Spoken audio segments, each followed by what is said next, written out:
Okitegera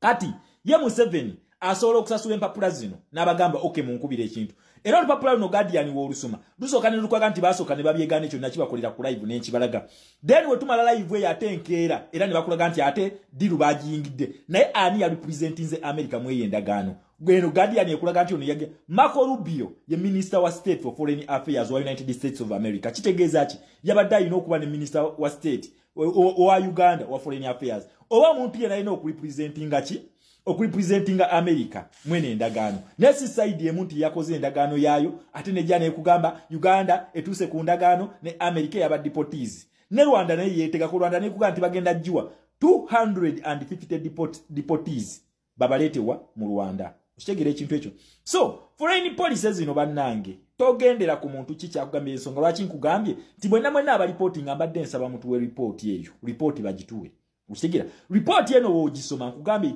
it is either bilateral or multilateral bilateral ebeera between two states ensi emu ekulaga interest zayo kiki eyagala mu kino ekintu nene ekulaga ensonga lwaki mbadde mbasomesa kya Congo mbagamba nnyo in exchange mineral deal in exchange for security Congo yagala security America yagala minerals bwekiro wekibeera okitegera ekintu ekyo naye nga bonna bakulaga nti Marco Rubio ya representing America Tshisekedi kulwa Congo Masadi Boris kulwa America Tshisekedi kulwa Congo bwe bati we bibeera okitegera so si side emu yegenda okureportinga so njaganyo tutegeere nnyo ekintu kino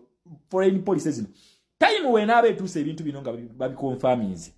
ngenda bikuleetera ngenda bikugamba nti America emaze nekkiriza Uganda okuleeta ba deportees bagenda kubayita ku lunaku bweziti ennaku z'omwezi bweti mujjukira n'ekintu kya Afghanistan baliddawa aba Afghanistan Museveni bye yatugamba America bamuwadde babaleeta mu Uganda baliddawa Museveni ono abaterawo nnyo diversion always okitegera abaterawo nnyo diversion okukakkanya pressure olunaku olwaleero America yalumbye Venezuela era egenda mukuba bubi nnyo senga Muduro tatereza ku interest z'abaana basajja nagambye bana America ekyaleese Trump ayina okutereza buli muntu yenna abadde ava mu polisi ya America ng'agyesirwaliza mu Museveni kwali nkiddamu mu Africa Museveni yaddako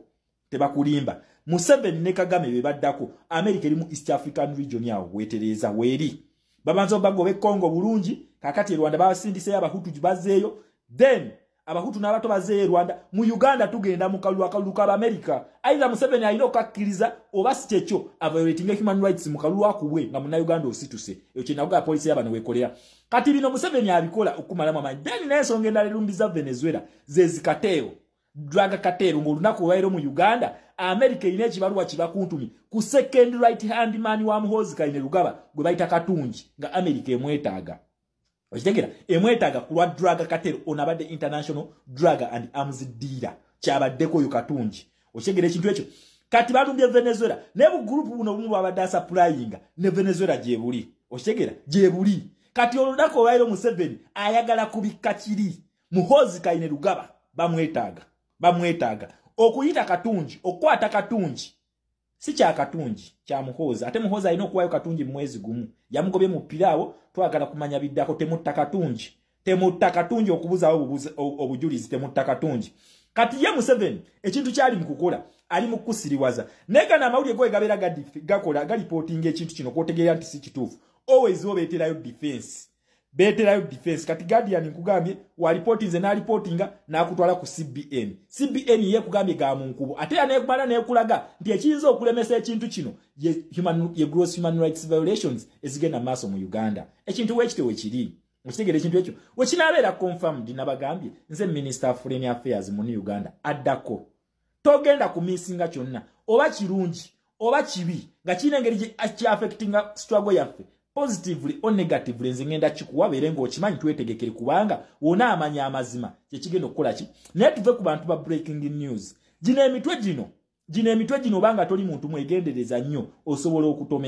otomera naye soma ekintu kyonna details ozikole ki ozitegeredde ne gyowa abantu information nga ntuufu ngeri certified America ina website zeteekako ebintu bino nebugamba endagaano bweti ne bweti egamba bweti ne bweti era wowozeeyo n'osoma ne The Guardian yakulaga nti teboogedde sente mmeka bagenda kuleeta abantu benkanaki bagenda baleeta byebeera ndagaano mba mutuuse ku ekyo mbadde ngamba endagaano bye mulina okukkirizaako zezo terms ezibeeramu naye waneno bakugambye tebateesezza ku terms so bannayuganda temweteeka ku pressure tewaliwo nkolagana yonna wakati wa Museveni ne America tewali enkolagana eriwo wakati wa bannayuganda ne America. Ate bannayuganda bagamba Museveni tukooye weeri Omumerika agenda kukubira Museveni. Nkiddamu tugenda mu protest vote oyita mu America kujja kwegatta mu nsonga za Uganda. Abeewa Gaddafi Omumerika bamuyitira mu kwekalakasa kubanga wabwe tewali kalulu tekaaliyo basi tukabusitu sinagamba ngenda bayira amazzi mu Uganda awo Omumerika tumuyitira mu kalulu akalulu ako tugenda kanoonya mu bungi tugenda kalonda mu bungi tugenda kakuma mu bungi tugenda kebalira wakabba tugenda kabanja mu bungi Museveni akwate mundu akuba abantu mugenda kakasaako kubyemba somesa bulijjo kati ebyo byali mu kwetege ebyo byabasirwaza America nekola bweti simanyi tutakoze deal we bati America simanyi twasindise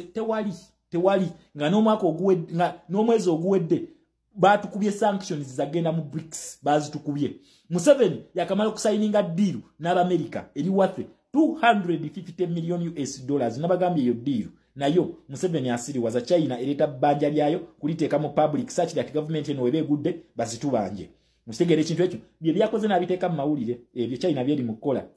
eri mukujja amabanja gonna gebanja Museveni egafule public date egafule nti kati egalese mu public ne Uganda yali ebimanyiko kye bali mukola awo nenga amabanja ago nendagano bali bazitandika eza gold oyo petwaite tubimanyiko otegera kakati batandise bijja babiteeke mu public domain oba biteeke mu public sachi that Museveni no twatu musudde China egenda kubanja fere mekola losses yakola wa ziakole Zimbabwe so ekyo nakyo tujja kigenda mu details naye kugambe kino ekiriwo ekyaba deportees treat it as trash tewali wekinabeera confirmed ngenda kibalete Museveni yali mukwetega biru ajagala kubanga taina sente ngawe yali yetege ya Haiti naye olwenkwatagana yabwe eriwo ne America eri mukati abaga nga tebaka kasanti n'abantu be banajeeyo banabeera safe tebasobola kubamuwa tebasobola mpozi nga bana batugamba bali reporters abaliwo batubulye date we bagenda okujja nendagana ni yagista breaking news eriwo ya America okuleta ba deportees mu Uganda eno je ngamba link zigenda kutonyawo kutonya nga nzijjawo kwa video zange tebazikiriza ko link zino breaking news ene eriwo bannange banna Uganda ekintu ekimusagala mubeere ku desperate sagala mufune desperate moment ndaba comments simanyi Dr. Sam Kazibwe yakyogeddeko Honorable Mwada Nkunyingi yakyogeddeko yes babyogeddeko bebale naye gwe walabye eki nakugamba tokkirizanga muntu kintu kya kugambye nti ono yangambye kino ono yangambye kino nono yangambye kino kitegeeza kye kituufu bannange ekintu kino si kituufu tewaliiwo deal yonna ya America kuwa Uganda ba deportees teriiwo okwegwanyiza si kibi essaawa eno Museveni ali mu desperate moment very desperate moment mulaba gundi eno weefaanana eno heading eno mugiraba oba omutwe guno engeri gye gufaanana mu mugulaba abantu abamu omuntu agala oku breaking news watunulira omutwe guno tasoma details za kintu kyonna kutegera kiri kuki usigira naye amawulire gano gabeera gawandiika ebintu sometimes akuteerawo omutwe ogugenda okukola ki okusika osobole okusoma ekintu ekyo okitegeere obanga osomye gundi eno wojjeno wansi bana ba Guardian bo bakurifalinga ku CBN naye ate CBN yakugambye agali mu nkuubo okitegeera CBN yakuteereddewo ka gaadi nekulaga nti ekintu kino kyandiba ekituufu oba si kituufu tuwulidde biwulire okuteekawo ki then n'ekintu ekyakyenjagala muyige ku foreign policies zino bannange foreign policies zino nabagamba ziri complicated osobola okulaba ekintu kino naye foreign policies it is always two-sided because foreign policies it is about interest tezibeera za side emu zibeera za side bbiri it is either bilateral or multilateral the foreign policies kati reporting bweti nga erimu deal ng'eyaba deportees kuba eno ya sente erimu sente okitegera ekintu ekyo it has to be two-sided naye olaba nga amawulire nga galipotinga side emu omanya nakugaba bano ba dictator bagula ba lobbyist basasula empapula zino babeerayo n'abantu naye olwokubanga zino empapula zaagala okuprotectinga credibility yazo n'okuziholding accountable bo always bateekawo ekintu defense kati before nga tona breaking news yonna sooka osome details y'ekintu ngambe kino wookisoma wano eno wansi bo Guardian egenda kwefalinga ku CBN ekulaga era oba ogenze ne mu details wano bakulaga kino ne bakugamba nti nno enkwatagana ya Uganda abadde alayiwa America emyaka mingi naye olwa gross human rights violations n'okusiba ba political opponents kitandise okuditoriatinga enkolagana ya America ne Uganda kino kye nabagambye ne mbagamba ti endagaano eno tekisoboka. Museveni tebasobola muwa ndagaano eno ng'essaawa eno abasajja bali ku economic sabotage tekisoboka. Okitegera? Kati ye Museveni asobola okusasula empapula zino n'abagamba okay munkubira ekintu. Era olupapula luno Guardian w'olusoma lusooka ne lukwaga nti basooka ne babyegaana ekyo nakibakolera ku live n'enkibalaga. Then we tumala live eyo ate enkeera era ne bakulaga nti ate diru bagiyingidde naye ani ya representinze America mweye endagaano. Gweno Guardian ekulaga nti ono yage Marco Rubio ye Minister wa State for Foreign Affairs wa United States of America. Kitegeeza ki yabadde alina okuba ne Minister wa State wa Uganda wa Foreign Affairs. Oba omuntu yenna alina okurepresentinga ki okurepresentinga America mwene endagaano. Nesi side emuntu yakoze endagaano yayo ate ne jana ekugamba Uganda etuse ku ndagaano ne America yaba deportees. Ne Rwanda naye yetega ku Rwanda ne kugamba nti bagenda jjua 250 deportees babaletewa mu Rwanda. Kitegera ekintu ekyo. So foreign policies zino bannange togendera ku muntu kikyakugambye ensonga lwaki nkugambye nti mwenna aba reporting ambadde nsaba mutuwe report eyo report bagituwe. Usigira report yeno wogisoma nkugambye it is either bilateral or multilateral. Bilateral ebera between two states. Ensemo ekulaga interest zayo kiche yagala mu kino ekintu nene ekulaga ensonga lwaki mbadde mbasomese kya Congo mbagamba nyo in exchange mineral deal in exchange for security. Congo yagala security, America yagala minerals. Bwekiro we kibeera okegera ekintu ekyo. Naye nga bonna bakulaga nti Marco Rubio ya representing America. Tshisekedi kulwa Congo, Masadi Boris kulwa America, Tshisekedi kulwa Congo. Bwe bati we bibeera okegera so side mbu yegenda okureportinga. So njaganyo tutegeere nnyo ekintu kino foreign policies zino. Time wena abetuuse ebintu bino nga babiconfirminze. Ngenda bikuleetera. Ngenda bikugamba nti America emaze nekkiriza Uganda okuleeta ba deportees. Bagenda kubayita ku lunaku bweziti ennaku z'omwezi bweti mujjukira n'ekintu kya Afghanistan. Afghanistan baliddawa. Baliddawa ba Afghanistan. Museveni yatugamba America bamuwadde babaleeta mu Uganda. Baliddawa. Museveni ono abaterawo nnyo bi diversion always. Okitegera abaterawo nnyo bi diversion okukakkanya pressure. Olunaku olwaleero America yalumbye Venezuela era egenda mukuba bubi nnyo. Senga mudulo tatereza ku interest z'abaana basajja nagambye bana America ekyalese Trump ayina okutereza buli muntu yenna abadde ava mu polisi ya America nga agyesirwaliza mu Museveni kwali nkiddamu mu Africa Museveni yaddako